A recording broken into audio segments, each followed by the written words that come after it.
Donc l'idée, c'était de pouvoir parler ensemble du retour en France. Et merci de prendre le temps pour parler notamment aux Français de Belgique. J'ai voulu aborder ce thème-là parce qu'en fait, donc, le retour en France, c'était un des points importants pendant les élections consulaires. Et on a fait toute une série de propositions. Une des propositions, c'est justement d'organiser des réunions d'information comme on est en train de faire aujourd'hui pour essayer d'informer les Français de Belgique sur les modalités du retour en France, de répondre un peu aux questions qu'ils peuvent avoir. L'autre point, on essaie de faire en sorte que sur le site du consulat, il y a un peu plus d'informations sur les informations qui sont disponibles. Donc, par exemple, sur les démarches administratives, le chômage, la sécurité sociale, inscription dans les écoles. Voilà, donc expliquer un petit peu toutes ces choses-là. Et notamment, j'ai eu des retours de personnes qui m'expliquaient que c'était pas évident au niveau de la caisse d'allocation familiale, caisse primaire d'assurance maladie, administration fiscale. Donc voilà, euh, l'idée c'est qu'on puisse bénéficier un peu de ton expérience sur ce sujet. Et peut-être pour commencer, si tu peux te présenter en 2 mots. Ouais, alors bonjour à tous, merci beaucoup pour ce moment ensemble. Donc je suis Magali Desmith et je suis la fondatrice de l'entreprise Voyage Emploi Retour en France que j'ai créée à mon 3e retour en France. Donc c'est une transition de vie que je connais bien parce que je l'ai vécu 3 fois. Et puis en fait, avant de partir en voyage, moi j'ai toujours été conseillère en insertion professionnelle. Donc j'ai cette double expertise de consultant de carrière et du retour en France que j'ai vécu. Et donc, j'accompagne maintenant les voyageurs, les expatriés ou les étrangers aussi qui reviennent en France et je les aide à se réadapter, se réintégrer personnellement et professionnellement. Ok, super. J'en profite pour remercier Élise Léger qui m'avait donné l'idée et qui m'avait donné ton contact. Écoute, première question peut-être, combien de temps il faut se préparer à l'avance quand on décide de retourner en France après une expatriation? Alors, ce qui est important, c'est de se préparer et donc 6 mois avant de rentrer, c'est bien parce que ça laisse le temps aussi de mûrir le projet, soit ou en tout cas avec le couple en fait qui rentre avec son conjoint, mais aussi avec la famille parce que quand on rentre avec des enfants, c'est important de préparer les enfants aussi. Donc toute cette partie émotionnelle est importante, acceptation de retour, mais toute la partie où là on va devoir commencer à faire des démarches, notamment administratives, etc. Toute la partie renseignement, information qui prend aussi beaucoup de temps. Parce que moi, ce que je dis souvent, c'est qu'avant de rentrer, on peut faire toute cette partie de préparation, d'information, de renseignement pour passer à l'action, en fait, sans avoir de délai de battement, d'avoir toutes les infos et de pouvoir rentrer, en fait, et dès le premier jour, faire ces démarches, en fait. Donc tout ça, ça peut être fait avant de rentrer. Et donc, ouais, je dirais que le temps de mûrir le projet, etc., 6-8 mois avant, c'est bien. Ok, super. Et au niveau du logement, c'est quoi les difficultés qu'on va avoir qui sont particulières aux personnes qui sont expatriées par rapport à quelqu'un qui déménage en France, quoi? Ouais, alors même si on déménage en France, même sans être expatrié, c'est compliqué de se loger en France, c'est vraiment pas évident. Il y a certaines villes où c'est archi difficile. Donc d'où l'intérêt aussi de se renseigner à l'avance. Ce qui va être aussi difficile, par exemple, c'est quand on a plus payé d'impôts en France, du coup on n'a plus de justificatif à donner et ça c'est un des justificatifs qui est important quand on se reloge.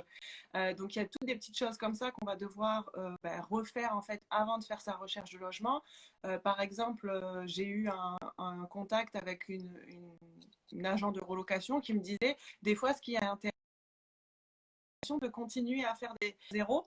Comme ça, quand on revient et qu'on reprend, on n'a plus cette problématique-là, par exemple. Donc c'est pareil pour le logement. Ce qui se passe, c'est qu'en France, on a une aide de l'État qui existe, qui s'appelle le Mobilipass. Et en fait, vous pouvez être accompagné gratuitement dans votre recherche de logement à condition d'avoir signé un contrat de travail français, en fait. C'est pour ça que je dis très souvent que l'emploi, c'est souvent la clé en fait au moment de votre retour. Euh, Parce que du coup, qui dit j'ai cet emploi, et ben, je vais pouvoir me reloger plus facilement à l'aide de cette aide. Il y a quand même des critères à respecter. Ça va être le fait de signer un contrat de travail français dans une entreprise privée non agricole de plus de 10 salariés. Et puis, il va falloir avoir le critère du déplacement, en fait, de la mobilité. Mais donc, quand on revient de l'étranger, on l'a toujours.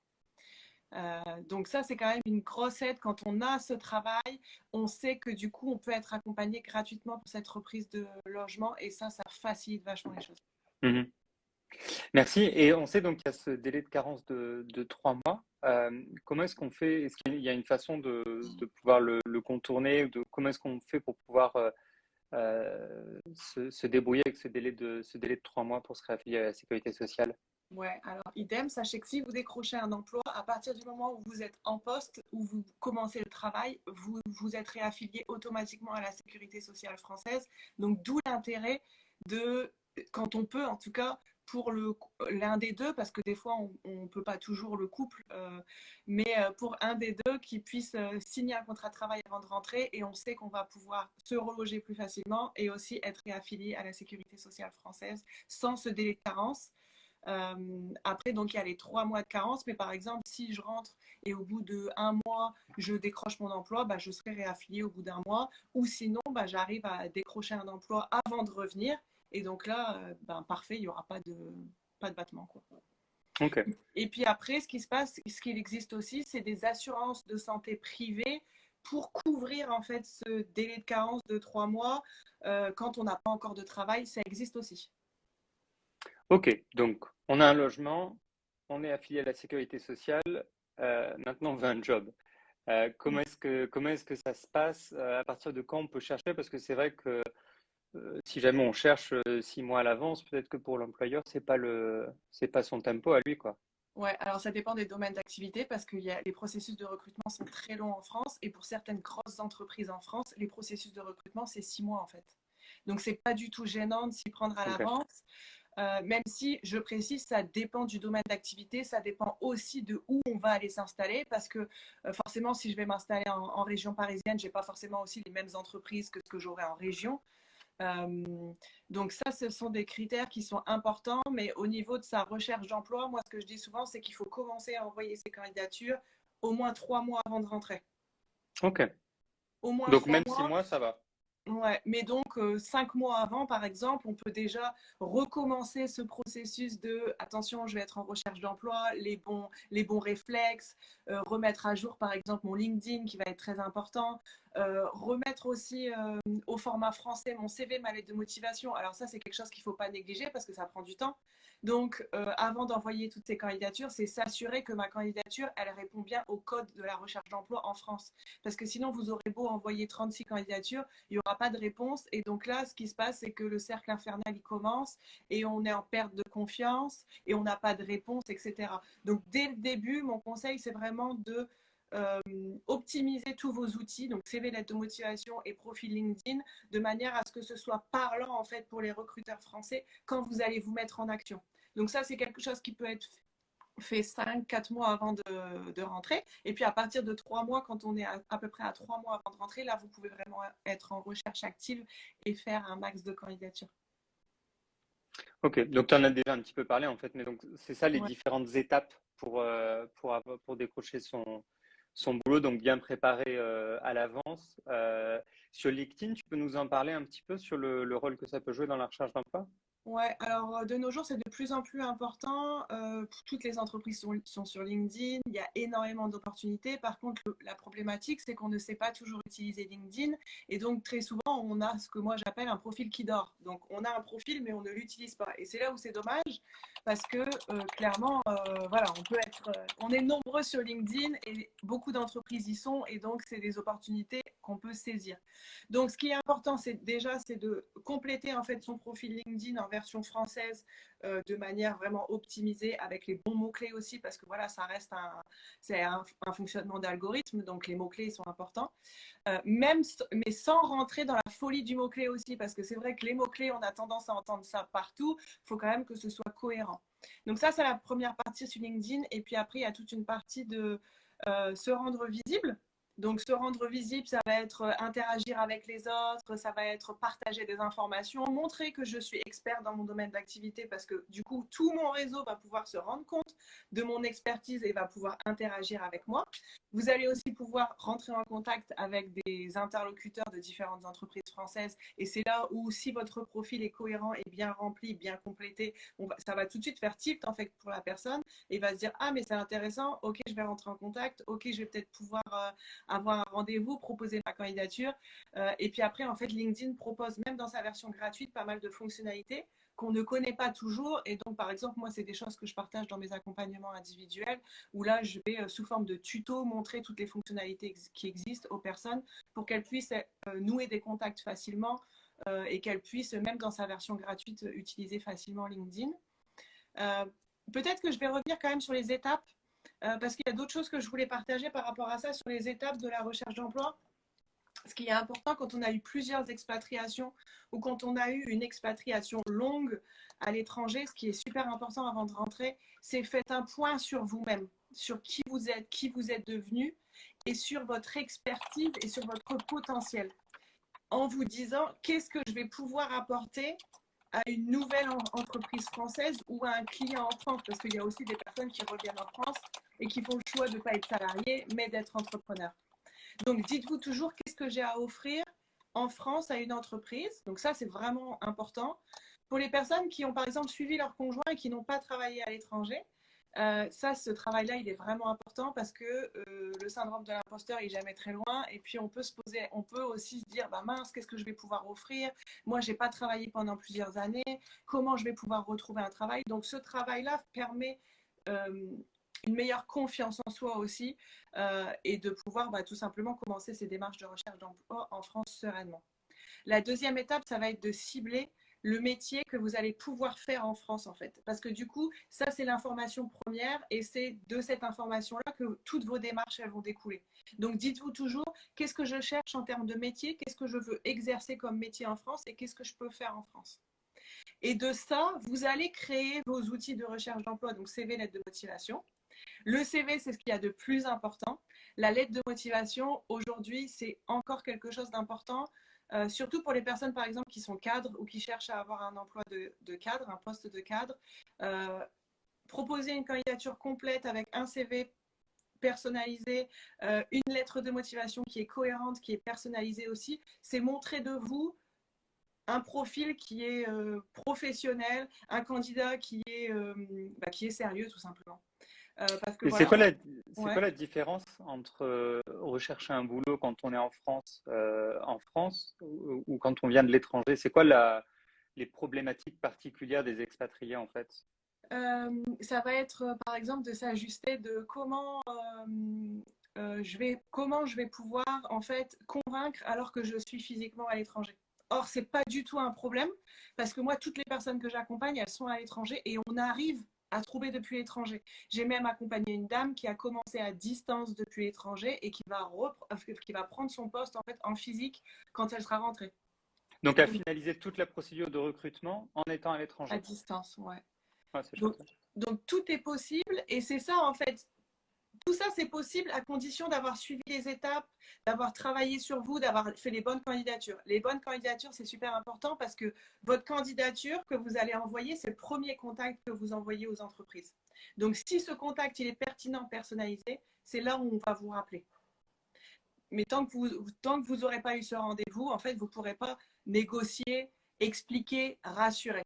Donc, le gros du travail, c'est déjà d'avoir une candidature qui est correcte, qui va vous permettre de décrocher des entretiens. Et après, quand vous avez des entretiens, là, vous négociez ce que vous voulez. En fait, vous négociez votre prise de poste, votre date de prise de poste, le salaire, etc.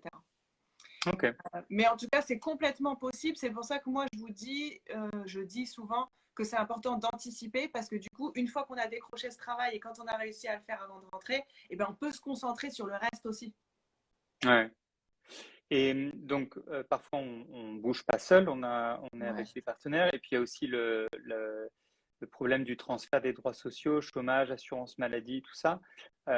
Comment est-ce que ça se passe, ce genre de choses? Ouais, alors ça, il faut se réaffilier en fait à la sécurité sociale. Ce qui se passe, c'est quand on est en France et après, ben, on est affilié, vous avez été affilié à la sécurité sociale avant de partir en expatriation. Donc, vous avez un numéro de sécurité sociale. Ce numéro de sécurité sociale reste le même à vie. Donc, vous allez réavoir le même numéro de sécurité sociale. Par contre, en fait, ce qui se passe, c'est que vous allez devoir réactiver des droits. C'est celui que j'ai ressuscité pendant le Covid. Voilà. D'accord. Vous allez devoir réactiver vos droits. Et pour un conjoint qui est étranger, par exemple, il va devoir en fait s'affilier parce que lui, il n'est pas encore affilié. Donc, c'est la démarche, elle est la même. De toute façon, ça reste un formulaire à remplir, à tout envoyer à la sécurité sociale. Et après, chaque sécurité sociale a son délai de traitement. Donc, par exemple, si à Paris, il y a peut-être un mois de traitement, peut-être qu'en région, il n'y a que 2 semaines.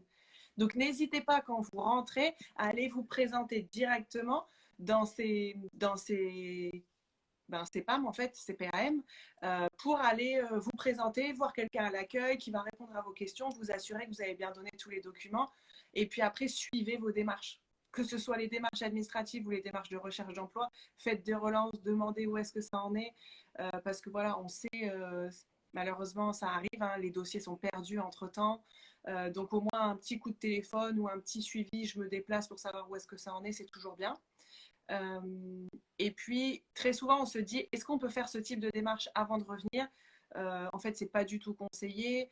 De toute façon, on va vous demander des pièces justificatives du style un justificatif de domicile, etc. Donc, il vaut mieux attendre d'être en France physiquement pour commencer à faire toutes ces démarches administratives-là. Et peut-être Ouais, vas-y. ça, c'est quelque chose de très important. Tout ce que vous allez donner aux administrations françaises en termes de documents, faites des copies et gardez tous les originaux pour vous parce que, comme je disais, ça peut être perdu. Et là, c'est dommage. Enfin, donc, vraiment, vous gardez tous vos originaux et vous faites un petit dossier pour chaque administration chez qui vous avez besoin d'aller et vous faites des copies et vous gardez pour vous vos originaux par mesure de sécurité. Très, très important. Est-ce que dans ton expérience, il y a assez d'informations sur les sites du consulat ou pour pouvoir un peu accompagner ce retour? Parce que moi aussi, en tant qu'élu, ce qui m'intéresse, c'est de pouvoir améliorer les choses. Donc, est-ce qu'il y a des choses où tu te dis, là, l'administration pourrait quand même donner un coup de main? Alors, je pense clairement que oui. Moi, je sais que j'ai déjà fait des démarches auprès de certaines ambassades au consulat, mais j'ai jamais réussi à rentrer en contact avec ces personnes. Mais je sais que ça manque et c'est vrai que malheureusement aussi, pour les personnes en tout cas que moi j'ai déjà accompagnées, je sais que des fois les contacts avec les consulats, c'est parfois pas toujours évident. En fait, je sais qu'il y a des personnes qui n'arrivent pas à avoir contact sur certains territoires ou n'ont pas toujours réponse à leurs questions. Et bon, Bah, après, ça, c'est vrai que du si coup, jamais tu as des contributions là-dessus, moi, ça m'intéresse vraiment. Donc, mais du coup, en fait, c'est comme ça que moi, avec Élise, comme j'ai découvert Élise et j'ai découvert sa fonction, et on avait fait un live justement où elle présentait sa fonction de conseillère des Français d'étranger. Moi, toutes les personnes que j'accompagne, je les renvoie en fait vers leurs conseillers parce que du coup, bien je sûr, sais ouais. que vous êtes des interlocuteurs de confiance, que vous avez l'habitude. Et puis, du coup, on a affaire à une personne et pas à une administration où voilà, on sait que des fois, les contacts, c'est pas toujours évident. Donc moi, c'est ce que j'essaye de faire à mon niveau. Ok. Bah, après, là, on a essayé de mettre en place on a mis en place un service téléphonique et on va mettre en place un point unique qui va permettre, en fait, 7 jours sur 7, 24 heures sur 24, d'avoir des réponses de l'administration partout où on habite dans le monde, parce qu'en fonction des différents fuseaux horaires, de pouvoir atteindre l'administration, c'est pas forcément évident. Ça, c'est Ok. vraiment super. C'est vraiment. Ok. Écoute, je pense qu'on a parcouru pas mal des questions qu'on avait. Moi, ce que je te propose, peut-être, s'il y a d'autres questions qui me sont envoyées, donc la vidéo va être postée, et peut-être de se refaire un point avec d'autres questions. Ouais, avec plaisir. Ça J'en marche. suis ravie. En tout cas, merci pour votre temps. Merci pour cet échange. Et puis voilà, ravie de pouvoir continuer de répondre aux questions des personnes qui vous sollicitent. Super. À très bientôt, Magali. Merci beaucoup. Au revoir.